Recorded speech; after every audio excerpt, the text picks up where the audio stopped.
Hey, Charlie. All right, good evening, everybody. Good to have everyone out this evening. We'll give it another second for people to get to their seats here. All right, we're going to be continuing our discussion in Ecclesiastes chapter 6. Before we begin, Brother Tim Fannin will lead us in an opening prayer. So go ahead. Heavenly Father, it's so wonderful to be together with those of like precious faith. We know we're all busy, and yet we need to make sure that we continue to encourage one another as different days approach, even class days, to be together, lift each other up, encourage each other in study. And we thank you for Bill and other teachers here tonight. And help us as we try to navigate through the book of Ecclesiastes and all the pros and cons of life. And we thank you for the hand or hands involved in writing of that very interesting and challenging set of scriptures, which gives us much to think about. Ultimately, Father, we know the key thing is it's a blessing to be part of your family. And though we have challenges, we need to learn from them. And again, in all things, help us hold each other up, give you the glory. We thank you for this study. In Jesus' name, amen. Amen. Thank you. All right, so we are going to go to Ecclesiastes 6, and because it's a short enough chapter, I'm just going to read it again this evening. If you're like me, you get caught up in the work day and everything going on, then you rush home, try to get a quick bite to eat, you talk with the family, and by the time you get here, your brain's a little frazzled, and you got to get it resettled. So if you could just go ahead and read this, get our brains refocused, and then get back into our lesson here. Ecclesiastes 6. There is an evil that I have seen under the sun, and it lies heavy on mankind. A man to whom God gives wealth, possessions, and honor, so that he lacks nothing of all that he desires. Yet God does not give him power to enjoy them, but a stranger enjoys them. This is vanity. It is a grievous evil. If a man fathers 100 children and lives many years, so that the days of his years are many, but his soul is not satisfied with life's good things, and he also has no burial, I say that a stillborn child is better off than he. For it comes in vanity and goes in darkness, and in darkness its name is covered. Moreover, it has not seen the sun or known anything, yet it finds rest rather than he. Even though he should live 1,000 years twice over, yet enjoy no good. Do not all go to the one place? All the toil of man is for his mouth, yet his appetite is not satisfied. For what advantage has the wise man over the fool? And what does the poor man have who knows how to conduct himself before the living? Better is the sight of the eyes than the wandering of the appetite. This also is vanity and a striving after the wind. Whatever has come to be has already been named, and it is known what man is, and that he is not able to dispute with one stronger than he. The more words, the more vanity. And what is the advantage to man? For who knows what is good for man while he lives the few days of his vain life, which he passes like a shadow? For who can tell man what will be after him under the sun? So we'll do a quick recap of Sunday evening's lesson, and then pick back up. And what we're going to do is pick back up what I think is the second half of question 2 on how we learn contentment. So I'm going to flip through, if I learn how to flip through these things, maybe turn it on first, and then press the right button. There we go. What is the common situation described in Ecclesiastes chapter 6? It's that you have somebody who has spent their life accumulating everything they desire. Wealth, honor, they have a long life, they have children. And yet somehow the ability to enjoy what they've accumulated slips from them. It says here that God doesn't allow them to enjoy it. And we remembered that there were 4 measures of success in Hebrew society. How many children you had, this man had a lot of them. The length of one's life, having honorable work to do so that you have a good reputation, and being filled with wisdom. So this person had all of these, and yet they couldn't find contentment. And it seems clear that the reason they couldn't find contentment is they thought that those things themselves are what I desire. If I have them, I'll be content. And they get them, and it doesn't deliver, and they die, and someone else gets to enjoy them. And this was something that we had discussed. It seems by Solomon that this great evil is laid at God's feet. God doesn't give this person the ability to enjoy what they've had, and it seems strange. Why would you lay that at God's feet? But I think the way we look at that is God's not flippant about granting the ability for someone to enjoy good things. He gives this ability to those who seek him. If we're looking for God, we get everything else carried along with it. We get to enjoy life that he has granted us. And in Matthew, the Sermon on the Mount in particular, if you look at that, Matthew chapter 5, Miss Marilyn was pointing out to us. And also we brought 1 Corinthians chapter 6, where it says the food's for stomach, the stomach's for food. The Corinthians Paul was rhetorically saying, here's what you Corinthians are going to state to me when I tell you shouldn't be sexually immoral, when you shouldn't satisfy all your physical appetites. You're going to say, my body's designed for them. What do you mean I shouldn't enjoy them? And Paul's answer is, no, they weren't. They were designed for God. Your body's designed for God and God for your body. So seek first God and your relationship with him, because we have that God-shaped hole in our hearts, and nothing can fill it except God himself. And the more we try to fill the void with stuff, the more empty we feel. And it's a never-ending cycle. So there was a good exercise that was we were brought through at the beginning of all the questions, which was, it's easy to grumble and gripe about things that are bad, but complete the statements about why you are actually thankful for these things most people aren't thankful for, like taxes, like aching muscles at the end of the day. We're not going to go through this list, but it's a great exercise to go through. Just to recalibrate ourselves and get ourselves focused again, that our situation actually is not bad. There are things to be grateful for, even in things that most people say are miserable. So, question 1 we went through. I spent most of my life searching for the pot of gold at the end of the rainbow, then I finally found it at the foot of the cross. Again, the idea that it is the relationship we have with the Lord through his son Jesus that brings us fulfillment, not the pot of gold. And I love the quote by C.S. Lewis. I'll say it again because I just love this quote. I believe in Christ like I believe in the sun, not because I can see it, but because by it I can see everything else. And then question 2. And I think this is a very profound question. According to Philippians chapter 4, contentment was something Paul learned. If it's learned, how do we learn it? So let's turn to Philippians chapter 4 real quick. I want to read verses 11 through 13. I want to wait for a minute for you guys to get there. Philippians chapter 4, verse 11 through 13.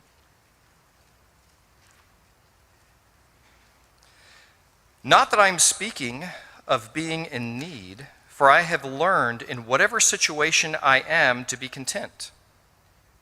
I know how to be brought low, and I know how to abound. In any and every circumstance, I have learned the secret of facing plenty and hunger, abundance and need.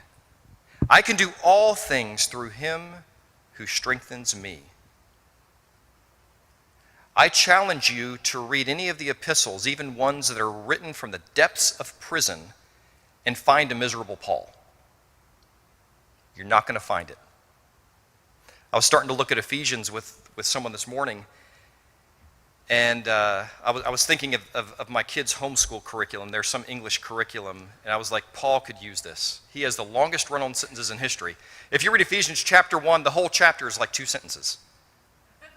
But it seems like it's that way because the spirit of Paul is so filled to the brim with the glory of Jesus and what he's done for us, he can't slow down. He's got to spit it all out.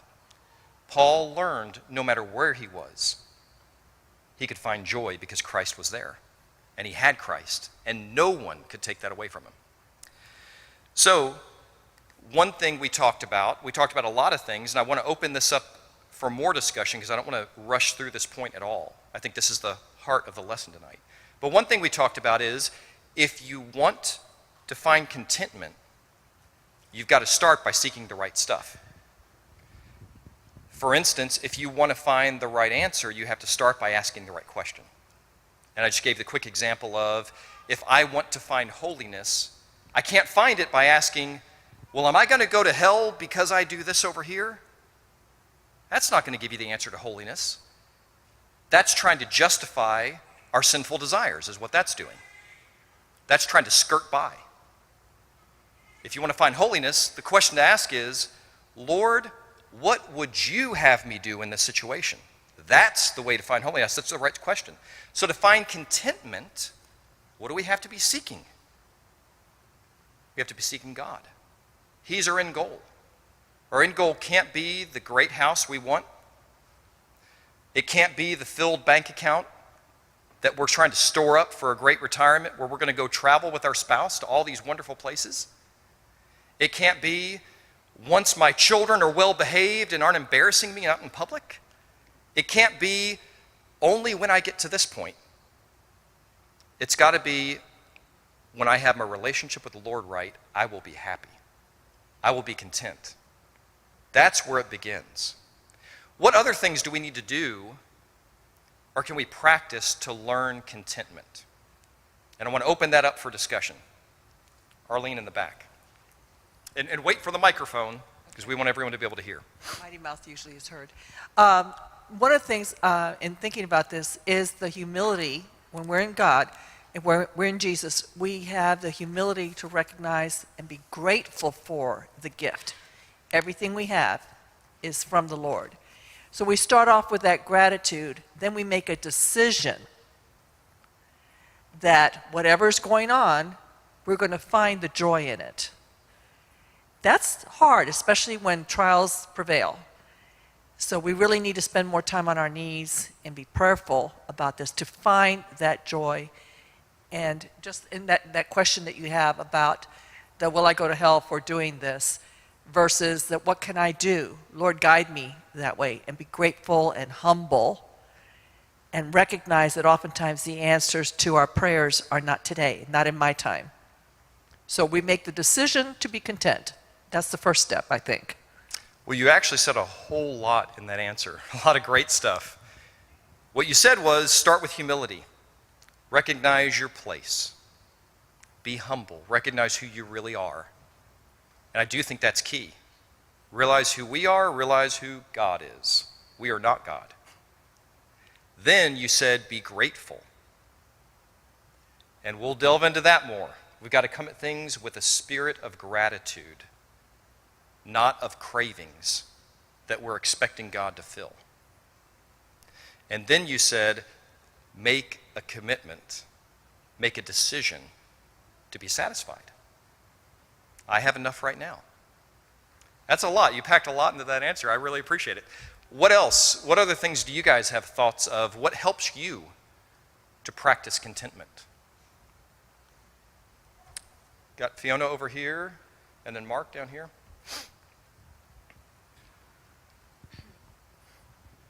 I think Arlene covered a lot of it off, but I think we've to be thankful.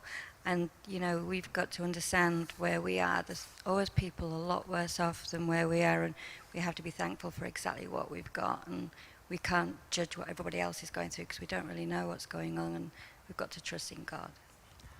Very good. You got to be thankful. What am I? I'm a spirit. I'm a soul. Physical things are not going to fill me up. And so I think that, first of all, honesty, of just the honesty of, I've seen people do the material possession thing. I've seen people do the pleasure thing. People serve yourself and do what you want and grab all you can get. And I don't see that making people happy. I think it's also whose world is real. And the Sermon on the Mount, I think, is a challenge there of Jesus gives the exact opposite answers that the world would give us. Like, people that mourn, they're blessed. People that are persecuted are blessed. And the world says, no. Whose world is real? And I think that's one of the things that comes down to it. Of the world says, this stuff, that's going to make you happy. God says, no, because you're, at the end of the day, you're more spiritual than physical. So, who do you trust? I also, in our travels, it's like, You got to enjoy the journey. I think Ecclesiastes 6 is someone who never enjoyed the journey. Right. Too many of us, I'll be happy When I get to the end. when I meet, when I this, when I that, but okay, but what about now?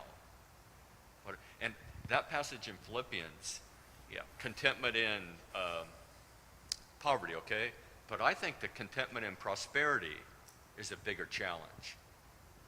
How do you remain content when things are going really well? I think that's where the real temptation comes in at times. I think that can be a temptation in a prospering country, because part of the reason people get more stuff is because they keep looking at the next best thing and they keep wanting more stuff. So it really is the attitude, not the situation, right? But that's good. Remember, we're a soul. We got a comment down here from Charlie. Remember, you're a soul. You're not some mass of tissue. You're not just a lump of cells. And if I satisfy those cellular desires at the whatever core level those are, I'll be satisfied. No, you're a soul. That has to be satisfied. It can only be satisfied in a relationship, an eternal relationship. So very, very good thoughts. Charlie. The comment that was just made reminded me of the sermons that we just heard from Andrew about, the devil lies. And these are all the things that we're seeing, that Solomon is realizing that these things are all lies. And when we look at the truth, we're talking about how are we filled up with God and not with these things. When you look at the truth of God as the God of all comforts, that he'll give you peace that passes understanding, that you cast your cares upon him because he cares for you. What was the other thing? That perfect love casts out fear. I mean, if I go to God with those things, with the truth, I'm a peaceful man that's comfortable, that's strong, and wise. Like, ask for wisdom, and he gives it to you abundantly. So you've got a wise, strong, comfortable, peaceable man. Anybody would look at a man like that, a person like that, and think, wow, what else does he need? That's the pinnacle of who I want to be. You can go around and do anything. And when you're that full, because you've gone to God and actually believed in him and gotten those things from him, what more can these things offer you? Right. If you have these things, great. Every good thing comes from God, and you can enjoy them with gratefulness now. Right. You can enjoy those things, but then the worms eat them, the rust corrupts them, they go back to dust. But the things you're talking about that God gives, no one can take away. Those are eternal. Those are truly satisfying. Comment from Amy there. Yeah, we have to practice our faith that God will supply everything we need.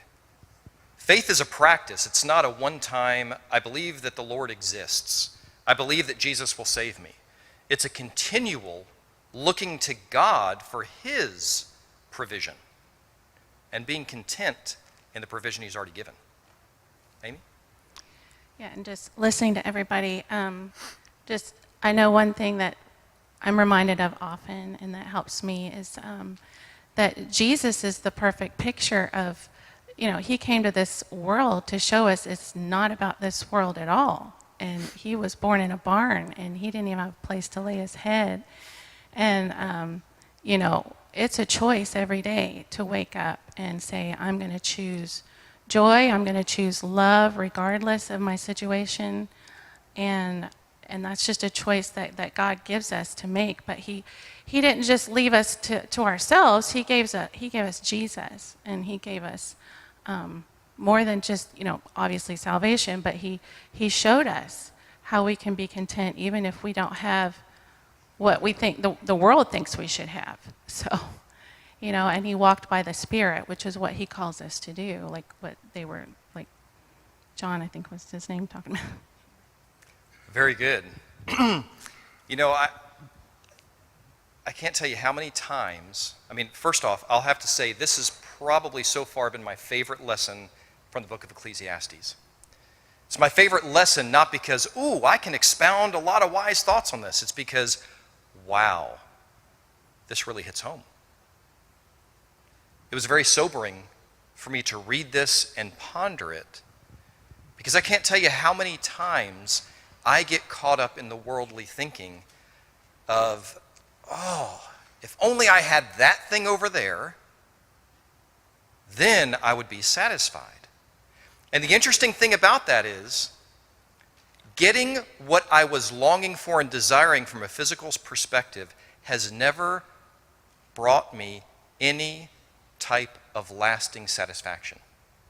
As a matter of fact, often the satisfaction would only last for a couple of hours, maybe a couple of days if I didn't think about it too deeply. But more often than not, I got lasting satisfaction by learning to turn my focus back to God and say, you know what? What you gave me is more than enough. Thank you. And when I was able to be content with what I had currently and stop longing for what was at the end of the road, that pot at the end of the rainbow, my contentment lasted way longer. It was way more satisfying. What other thoughts does anybody have? I think we have to remember that God never promised us happiness. That's not, he gave us tons of promises, but I don't think anywhere he promises that we're going to be on this earth and always be happy. But, so I think our purpose here is to serve him. If we're happy doing that, then that's a bonus. But our whole purpose is to serve him. So, but I do think there's a difference in happiness and contentment too, because we do have to strive for contentment.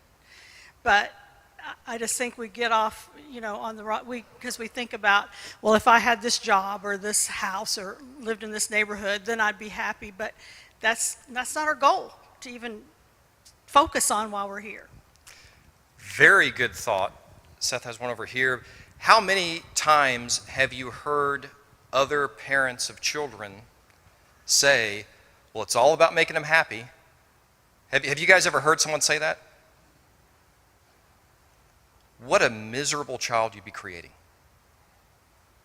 Really, what a miserable child you create when you have that mindset. Because you create a monster with an insatiable appetite that is totally self-centered. And it can never be satisfied. And what a great point that God, his mission has really nothing to do with you or I being happy. It's not about us being happy. It's about us being holy. And if any of us get in the mindset of trying to make our kids happy, we need to wake up, pray to God for help to redirect our own thoughts and our own minds, and then refocus our children. Because if God's goal was to make us happy, do you think God's doing a good job in this world? I'll tell you honestly, if anyone who thinks God's goal is to make us happy, really, God's doing a real miserable job at that. Most of the world, especially in America, they're not happy. But I think God's doing an awesome job. It's just, that's not his goal. Seth? I think this is just me speaking for myself. One of the things that had the most profound effect on me as a Christian and as a human being was to travel to other countries, third world, not hear about them, not your parents tell you there's still starving children in Africa, that's why you have to eat your green beans, because then that becomes a joke. And my whole childhood, I made jokes about that all the time. Well, let's package it up and mail it because right, if they're starving, let's give it to them. I don't want it, and that's the perception you grow up with here in the world, because if you make $30,000 in America, you are the 1%, which means 99% of every person on this planet dreams of someday being as rich as you when you think you're dirt poor, and they will never achieve it. That's the reality. And we can all listen to podcasts and we can read a book. There's nothing like a human interaction, being there, boots on ground, actually talking to people who only have sticks and rocks. I'm sorry, dirt and rocks. They don't even have sticks. Right. And I've lived there for multiple months and seen people who are literally living in the 1200s. But the weird thing is the rest of the world have cell phones and satellites and laser surgery to fix anything instantly, and they're living on a different planet, and we don't realize that. And I think that's one of the biggest divides that people don't understand about veterans and people that just haven't been to those places. It's not the training that you go through, it's the fact that you go to a foreign land and interact with good people who are hurting and they're in a war-torn place on top of being covered in dirt and rocks, and that's the only thing they have to survive with. So I think that perspective and just actually traveling to one of those places will completely change your life forever. What a great thought. And I think that, mirrors what your wife was saying on Sunday night about, I think, serving a patient in the hospital and thinking, I got to mow the lawn. But then the patient was like, man, that's what I miss the most about not being able to walk, is not being able to mow the lawn. And I think that you've got an incredible point there, which is practicing perspective. Practicing perspective. Harley has one here. Instead of thinking, if only I had this, we ought to be thinking, at least I have this over here.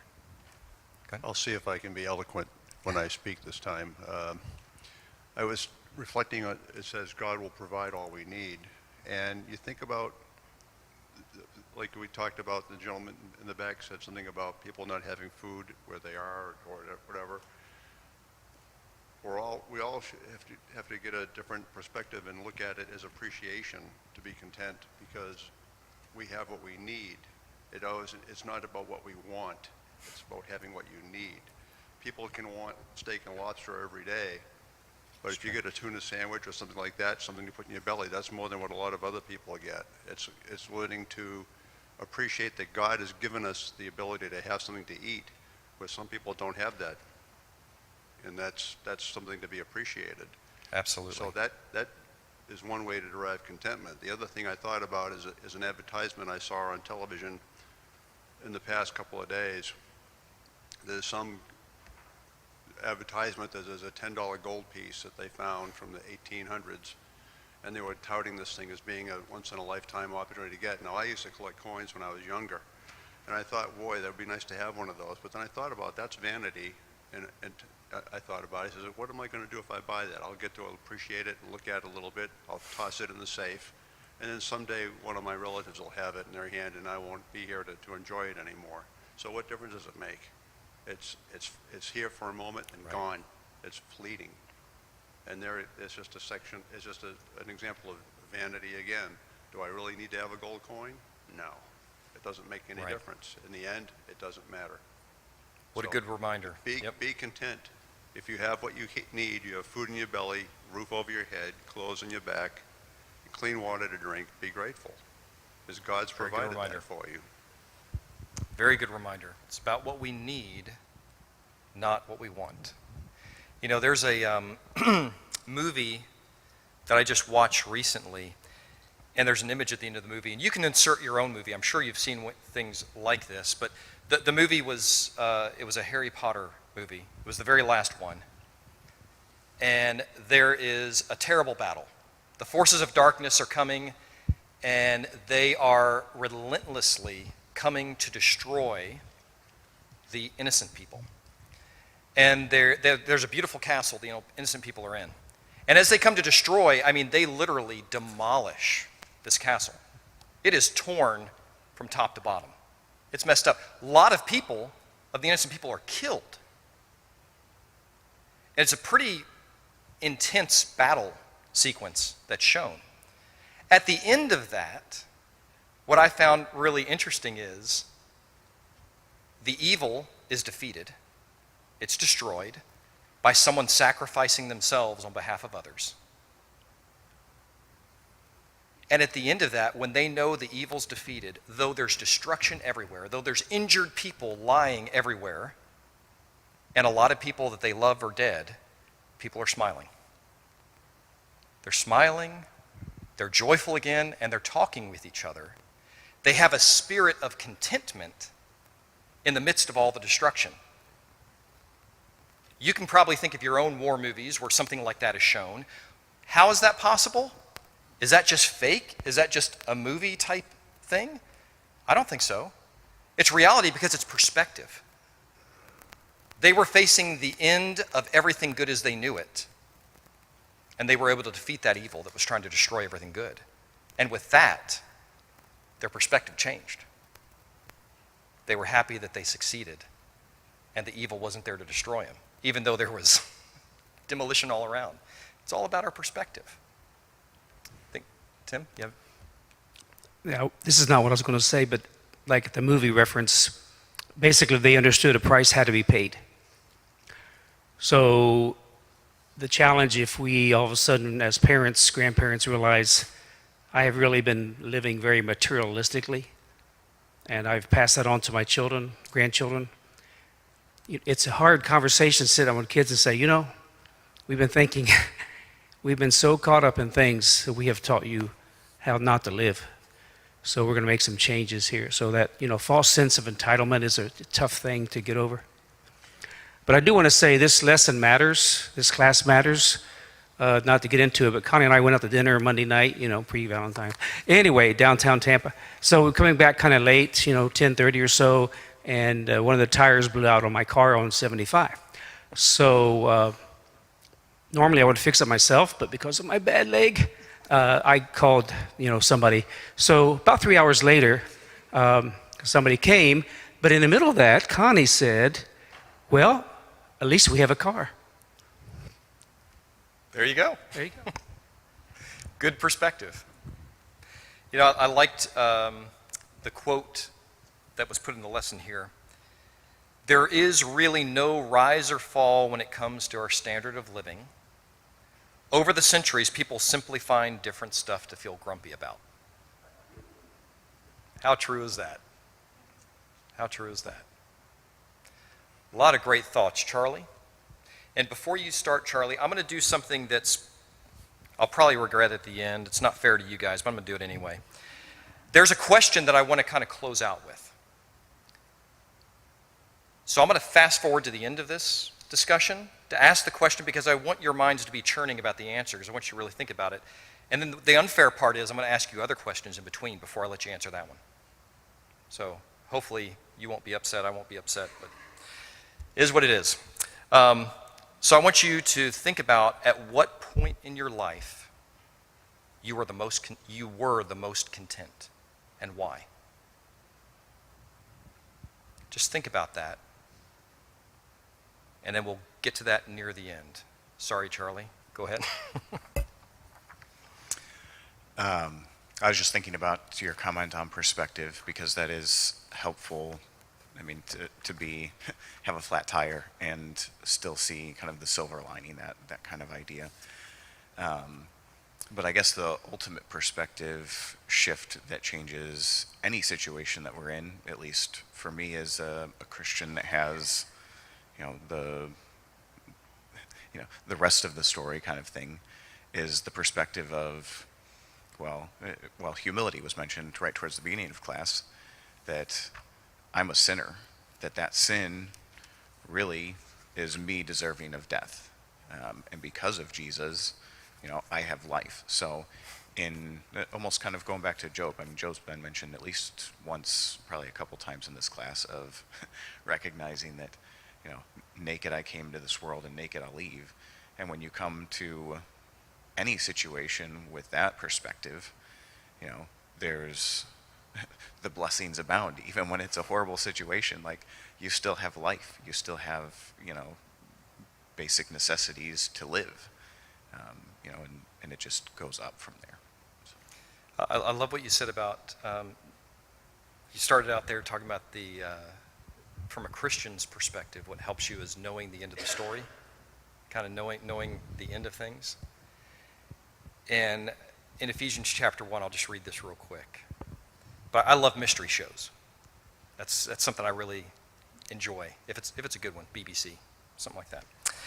But it says in Ephesians chapter 1, verse 7, "In him we have redemption through his blood, the forgiveness of our trespasses, according to the riches of his grace, which he lavished upon us in all wisdom and insight, making known to us the mystery of his will, according to his purpose which he set forth in Christ as a plan for the fullness of time, to unite all things in him, things in heaven and things on earth." What a beautiful thought if we're ever grumpy or discontent. We know the mystery of what God was doing from the foundation of the world. He's revealed the mystery to us. Abraham didn't know it all. The angels didn't know it all, but we do. And it's about being united with him again. Things on heaven and earth. It's an amazing thing. We have knowledge that people longed to look for. And we know the end of the story. So come back there, Lauren. Okay. My mom always talked about one thing when we were younger, and I really appreciate it. We had those moments of we weren't content, we weren't happy. She would always talk about, she's like, you know what, there are times it's okay to be unhappy. It's okay to want something else, and in a godly perspective. But the advice that she gave is always interesting, and I agree that, that there's starving children in Africa. She kind of took a different tact. She said, she would always say, well, how can you pour into someone else? How can you go and do something? And I will admit, as a kid, so I was like, well, we're talking about me. Why are we? But Right. really, it helped. And she said, okay, you're not happy. All right, but can you go change that for someone else? Can you go pour? And later, she would talk about, she's like, you spent your time and your energy pouring into others. And there are going to be things that you want that you don't have. And sometimes they can be good things. And even hard things. We've all had those things in our life. And I can remember as a teenager, there was a time where it was difficult. And her conversation was, yes, it is. But right now, God's wanting you to worship and serve in waiting. You're waiting, now do something about it. Get up and do something for someone else, because this is, God's chosen, it's time for you to do something for someone else, and it's not about you. And I thought that was it was a really interesting perspective as a kid, but even now as an adult, is if you're not happy, maybe focusing on what could you do to make somebody else happy, to give to someone else, and it can help that time of, if it's waiting or if it's a struggle, it can help your focus go somewhere else. What excellent wisdom your mom had. And it goes back to Mark's point earlier that we have to remember what we are. We're souls. We're not masses or lumps of cells. And souls can only get filled by connecting to other souls, and ultimately by connecting to the source of all souls, to God himself. And what your mom was teaching you is the best way to connect to other souls is by serving them and meeting their needs. And that gives you connection, and it actually, crazily, how does that help me with my needs? Well, it actually does, because it fills your true need. Mark had a comment, and then, Marilyn, go ahead. Oh, well, it just made me think of something when Benjamin was real young. Even a child can get it, because if he did something really that he shouldn't have done, we give him that look. He'd say, I'll be happy, I'll be happy, I'll be happy. That was a decision. That brings back a lot of images in my head. I guess. Mark? There's so many aspects of this. We're the lucky ones. I mean, we found the truth. I mean, how many voices and different faiths and ideologies out there? We found the truth. And not only that, but why are we alive? I mean, there were kids my age that didn't make it to adulthood. There was a kid in 6th grade, his name was Mark. He went home sick. He didn't ever come back. He died that night. And I rolled a car, another kid in high school rolled a car, he died. I lived, he died. And he died not right with God, and I could have died not right with God. And go like, you look at things like that. And the other thing I think is that Cindy and I were talking about that Romans 8, all things work together for good. And we were kind of like, because sometimes we're into people going like, well, that doesn't really mean all things, like a flat tire, but I don't know. Cindy and I have been in situations where we got like a doctor's appointment got canceled, and we'd driven in 2 hours, and they rescheduled it that day, and we had to kind of fill time, and we're there, and it kind of like, it's kind of wrecking the day. And then she looks up and she says, oh, I know why it got canceled. And someone that we had a meetup with in a Bible study walked right in front of the car at that moment. And if I had been at that early appointment and it not been canceled, I would have missed him. And I quickly got out of the car and says, yeah, now I know. It's like God says, hate to run you around, but if things go as scheduled, you're going to miss him. And I think the awareness that there are heavenly powers, both good and evil, battling it out. And that's the real world we live in. And I think kind of like, well, why did that happen? Or why did they mess it all up? And I always look like, I need to look around like maybe there's a reason, maybe there's someone I need to talk to right now here. And to me, that helps me with like when things don't go as planned. Very good. Very good. A lot of wonderful thoughts. A lot of great things for us to take home and be thinking deeply about, as I think we all struggle from time to time with finding contentment in our situation. Real quick, verse 12, it says, for who knows, it's question 4 in your book. I'm jumping ahead here. For who knows what is good for man during the few days of his futile life? Life's futile only when we spend it on the wrong things. The problem is we don't always know what we want. We always think we play basically the what if game. If only, then I'd be happy. And I love what the book said. I'm not going to open this one up for comments yet. It says, in the book he had a statement there. The logical assumption is the more someone has, the easier contentment becomes. It's logical, though. If what I'm craving is more stuff, if I get more stuff, I'll be satisfied. But it's actually the opposite. It's not real. We need to learn to be content with a lot, the situation God's given us. Because Satan's always out there seeking to attack us, to trick us, to lie to us, to say there's a better way. There's something better over there. Look at what your neighbor has. Look at what your friend over here has. If only you had that, then you'd be really happy. And if we're not careful, we're going to fall in the trap Adam and Eve did. I mean, how can you get better than being made in the image of God? How can you find a better situation? Yet Satan found a way to twist and distort that and said, but you're still not God. It's not good enough. Eat this, then you'll be God. And it destroyed the beautiful situation they were in. Now, we don't have much time, but I want to fast forward to the question I said I would close on. At what point in your life were you the most content, and why? Try to keep it real short so we can get at least 2 or 3 answers in there. Hopefully now. Now, okay, hopefully now. That's good as you've gotten older and wiser and you're able to have more perspective. I think once I really realized that it wasn't just the good times in my life, but when I look back at all of the challenges and all the bad times in my life, that I realized that God was trying to steer me in the right direction the whole time. And I think once you realize that He's always been in our lives trying to steer us, no matter when we stumble and fall and make poor choices, He's always trying to get us to the right end. Very good. That takes a lot of humility. It takes a spirit of submission, realizing God's in charge. It's practicing faith. Anyone else on when you are the most content in your life? Marilyn.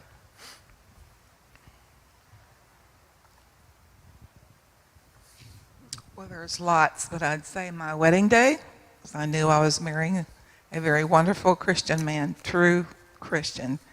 And then when I had the birth of each child, after they're born, there's no contentment like that. Plus, content now because I'm thankful to still be married to that same man and that our children are living as they should. What could make you happier? As 1 John said. The content with the blessings of God providing you others, people's souls. It's a great thing. And Amy? And then Gary has one after Amy. Well, you're right near Gary, so give it to Gary, and then Brad, if you can give it to Amy. I was just thinking that both Mark and Marilyn just kind of said, the answer is if we get our self-sufficiency from Jesus, once we've been baptized and get our self-sufficiency, it's whatever point in life we are. Marilyn mentioned, events, but it was over several years and even to this point, because, she's got her self-sufficiency from Christ. And Mark says now, because that's the point in time we are. And I think that's, it might sound cheesy, but I think that's where Paul got to in the point of I can be abased, I can be abound. It doesn't really matter at what point of life I'm at, because I've got all, I can do all through Him who strengthens me. And right. So I think when we focus that way and realize that way, then there's no reason not to be content, no matter where you're at. So, very good. Amy? I think maybe for a lot of us, but for me, I know it was a process throughout my life of understanding who God made me to be and accepting that. And I think the older I've gotten, and just like, I forget who was saying it, knowing how much God is steering me and guiding me if I'm turning to Him. and helping me to accept who he made me to be, the gifts and weaknesses that I have, and being content with that and not feeling like I need to compare myself to anybody else, but just be grateful for who he made me to be and be thankful for that. And that's, that's one particular thing. But that's a big thing. It is a big I think thing. when you realize that I'm exactly who God made me to be, and understanding my gifts and how to use those for him and not worry about other people and what they're doing, just do what God's called me to do. And I think I'm definitely in a more content and better place with that as I've gotten older. And that's Very the good. Lord. Very good. Thank you all for the participation. I didn't have it up here, but one passage I'll read. It's not a cheerful passage, but it's a good food for thought when we're discontent. Romans chapter 1, verse 21. And this is where Paul talks about all of the wickedness that's anywhere in the world, whether from Jews or Greeks, really. He says, "For although they knew God, they did not honor him as God or give thanks to him, but became futile in their thinking, and their foolish hearts were darkened." When we are discontent, it's not just a bad idea.